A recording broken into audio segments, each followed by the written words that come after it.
Do you need a Vox AC30 is a very fair question. Another fair question is this a good amp?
Hey everyone, I'm Jack Fossett and welcome to this demo, review, and tone tips video of the Vox AC30. This is the C2X.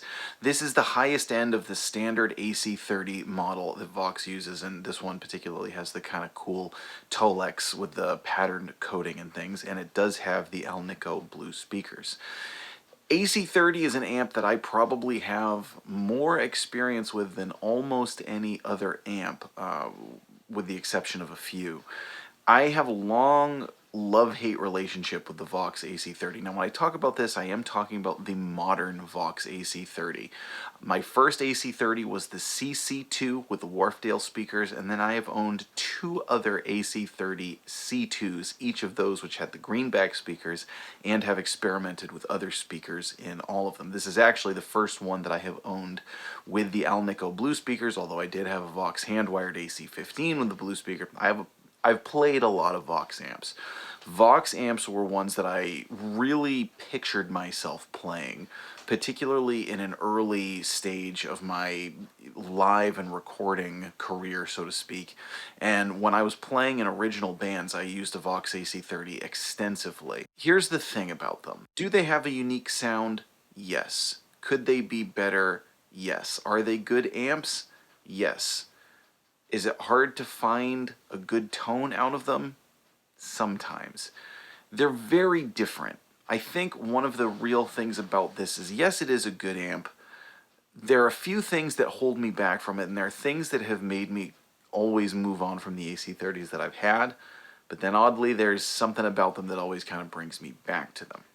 So I'm going to tell you all the things that I love, all the things that I hate. First of all, the things that I love. It is just such a unique tone that's really more consistent in rock history than many people like to think. Vox, for as common an amplifier as they are, and for as significant as an amplifier as they are historically speaking, they're a little off the beaten path. You really don't see them around as much as your typical Fender, your Marshalls, even other amp makers like Mesa or Orange or whatnot. Nowadays, there's certainly a group that play AC30s. I'm not saying they're not out there, but they're not out there as much as many of the major amp manufacturers. For instance, when I was doing Blues Masters, I was joking with some of the other contestants about what amps we used, and one of them was looking for a new amp, and I said, hey, why not try an AC30? And all the other guys were like, yeah, no. It has that kind of reaction among a lot of people because it is just different. Now, one of the things about the modern AC30 is they do capture the uniqueness of the tone, that sort of throaty growl that borders on a mid-rangey snarl. And it has that really nice, I don't like the word chime because I honestly think that when you talk about chime, it refers as much to the phrasing and playing style of the players who use them as it does the tone. But it's an even, clear tone that has a lot of fidelity and it sparkles. I think sparkle might be a better word.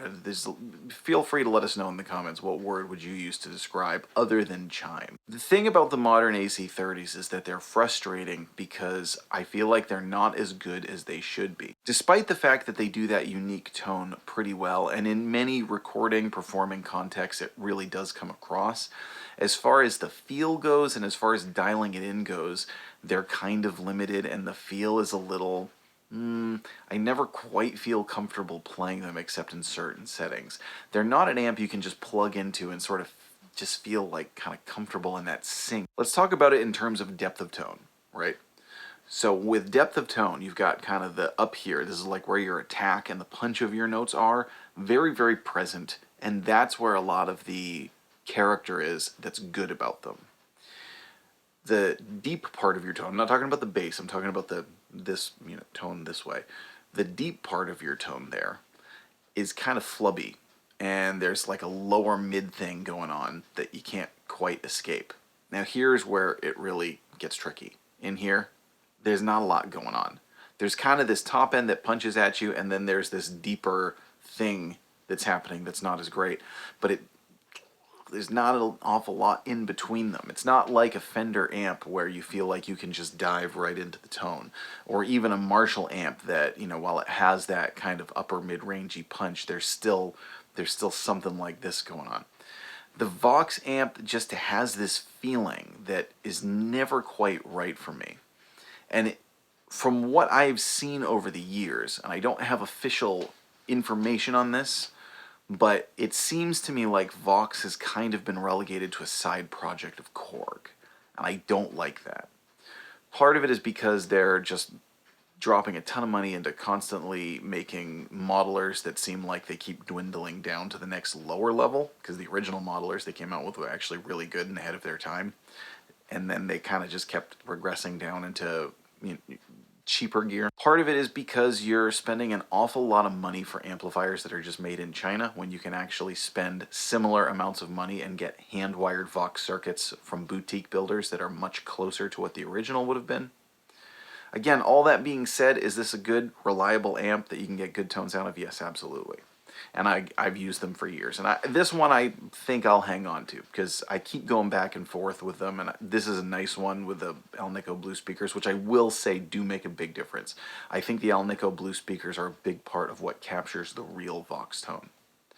Now, one of the cardinal rules that I've always found with these amps is to keep the tone cut above noon and to keep the EQ, if you're on the top boost channel, below noon. Beyond that, there's just a lot you can do without really changing the settings that much. You're talking about using the high gain input, using the low gain input, jumping the channels, and then kind of keeping the EQ and the volume levels pretty basic. You turn the volume up higher if you want an overdriven tone. You turn it lower if you want a cleaner tone. I'm not a fan of turning the master volume all the way up on these amps and then pretending like it doesn't have a master volume, because it does, and it raises the noise floor, and I find that unbearable. So many players use that technique. Some players also use a technique where they use an ABY switch to kind of turn it into more of a genuine 2-channel amp, right? They'll have one going into the normal channel, one going into the top boost channel, so they can foot switch between the two and get kind of a clean and overdriven. I prefer using pedals with them. There are a lot of ways you can set them up, but it's not your classic channel switching amplifier. It does have nice reverb and tremolo, but again, going back to it, I think if you want the classic Vox sound, there's really nothing else that comes close. You're right, you can spend a lot of money on a boutique amplifier, you can spend a lot of money on one of these, or you can find them used. And that's really, I think, if you can get a good deal on one of these used, which tend to be under $1,000, then great, absolutely go for it. I wouldn't be one to buy one new. I just don't think that they're worth what they're asking for. But yet here I am playing one again and honestly enjoying myself while I'm playing it. So what I want to do now is play through a bunch of different tones that I find particularly inspiring from the AC30, using several of the guitars that you've just heard in the intro, using Stratocaster, a Les Paul, an Epiphone Casino, and I'm also going to bust out an Ibanez because John Scofield has been known to use the AC30 to try and get some kind of modern jazz tones. Get some British rock tones, some clean tones, some really great bluesy tones using the normal channel, and you can get light edge of grit, kind of fat tweed sounds with it using the normal channel. Again, that's where you sort of use that lower mid thing to your advantage. And really, just depending on what input you use and exactly where you have the volume, you're going to get a lot of different tones out of it, and it's going to be a surprisingly versatile amplifier. Now, a couple of things specifically we are going to do. This is a tip that I got from the Tone Lounge regarding the AC15. We'll see if you can hear a difference, but if you're in the normal channel, the EQ of the top boost channel does actually subtly affect the tone. So I'm going to play two clean examples going into the normal channel. I'm going to play it with the tone all the way off on the top boost channel, and then the tone all the way up on the top boost channel, and right back to back so you can see if you can hear a difference between the two. Going to try the high gain input, the low gain input. I am going to use a True 5 Pedals Rangemaster treble booster with this. That is kind of the classic pairing. I'm going to use that with the Stratocaster into the normal channel and the Les Paul into the top boost channel, which is also what you heard in the intro. Regarding the tone being off, one of my favorite tricks with these is on the top boost channel to turn the treble and the bass all the way off because they are interactive, so you get this sort of surprisingly bright but mid-rangey sound going that's a really cool, aggressive rock tone that cuts particularly well in a band mix. That's how the Stratocaster was dialed in on that intro jam, which is an original song, which you can listen to right here. Going to get a British invasion tone using the same concept by turning the treble up about half on the top boost channel with the bass all the way off and really getting some nice grind using the Epiphone Casino.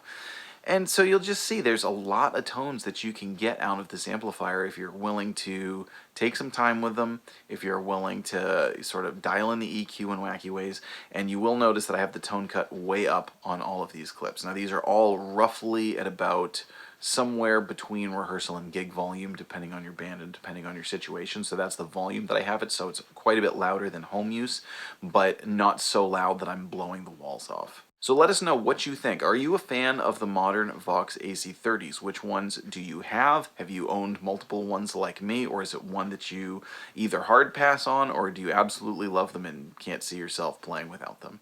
I'm Jack Fossett. Please remember to like, share, and subscribe. Follow me on Jack Fossett Official for more music. Please support me on Patreon.